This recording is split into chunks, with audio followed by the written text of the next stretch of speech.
Hello, I'm Bradley Jackson with the Tennessee Chamber of Commerce and Industry. Thank you for joining us. This will be our our third and last session with State Senator Bo Watson, Chair of the Senate Finance Ways and Means Committee. Senator Watson joins us from his workplace, Park Ridge Medical Center in Chattanooga, Tennessee. Senator, thank you for joining us. Thanks for having me. I've enjoyed the previous two sessions. Good questions, and obviously, Tennessee has had a strong economy over the past several years, and we want to do everything we can to keep at least the fundamentals in place, so when we're over this virus, we can come back really quickly. Yeah, we thank you for that. I did want to address, we get questions obviously too about the return of the legislature anticipated in June. You all recessed, coming back. What do you think are the probabilities of either that being extended or maybe the legislature just not coming back and addressing other matters? Well, it's difficult to adjourn if you don't come back. So I would anticipate that on June 1st, we will have a quorum and we will decide whether it's in the best interest of Tennesseans that we continue to do some work or we simply adjourn that date when we get back. There may be some cleanup legislation that we need to do.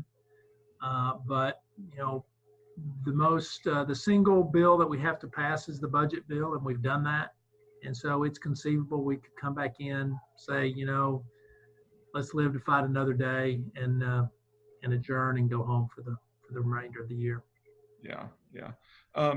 In terms of Tennessee, over the years, you all been very responsible in building up a massive reserve fund or rainy day fund. I guess in terms of that overall fund and any sort of stress that it comes under, will it solely be based on kind of state revenue collections as you all decide to utilize that? And can you all kind of go ahead and dip into it if you need to, or does the legislature have to approve anything there? Yeah. So under the current budget that we're under, if the governor needed to, he could expand and go into the rainy day fund. I would anticipate that we would only use rainy day fund for base budget things, not for new things.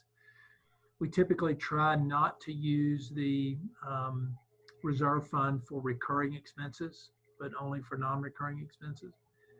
But we're sort of in uncharted water right now, where you have an economic situation that has nothing to do with the economy. It's all a healthcare created scenario. As you've probably heard many economists say, the fundamentals of our economy are in really good shape.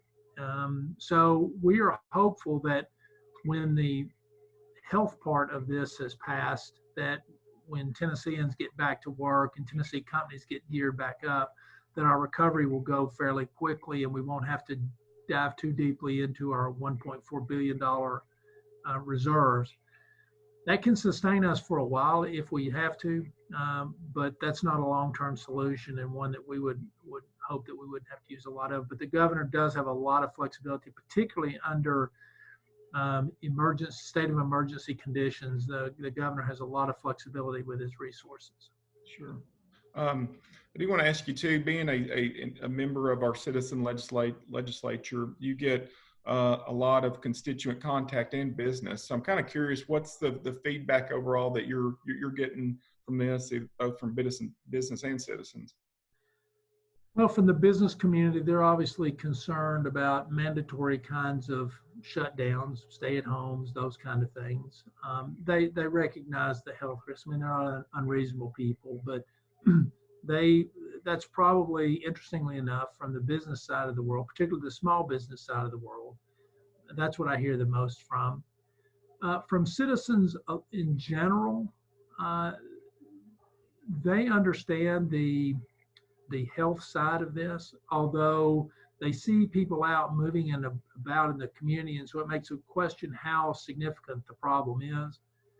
Obviously, the healthcare side of me would say to people, this is a really big problem, not just the illness itself, but the potential stress that it could put on our healthcare system if we were to have a massive outbreak at one moment coming to the hospital. There just isn't the capacity to deal with it.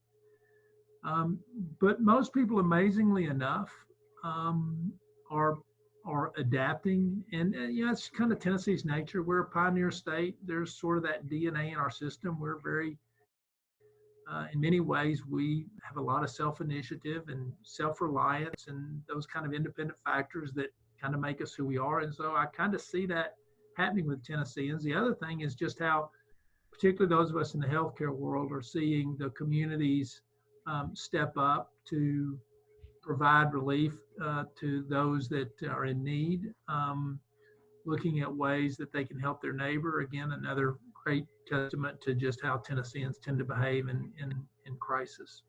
Yeah, yeah. And Well, business too, quite frankly. I mean, businesses are, you have businesses that, for example, that maybe use certain types of masks that they've made available to healthcare providers. Those of their own, no one's asking them to do it. They just do it because they know it's the right thing to do. yeah, yeah. We've heard a lot of good stories like that across the state. Well, Senator Watson, thank you so much for joining us today, taking a moment of your time. We really appreciate your leadership and your perspective. We all know this is a difficult time, but know the business community stands ready to help in any way that we can. All of us to make it through this crisis. So we greatly appreciate it. Well, thank you. To the business community that you represent, they are really more than just the backbone of Tennessee. They're actually the entire skeletal structure of the state. When people are working and people are productive and they have resources, we all prosper and do better. So thank you to the business community for all they're doing, and the manufacturing community for all that they're doing in our state. And I know that better days are ahead for us. Indeed, they are. Well, thank you very much, Senator Watson. We appreciate it.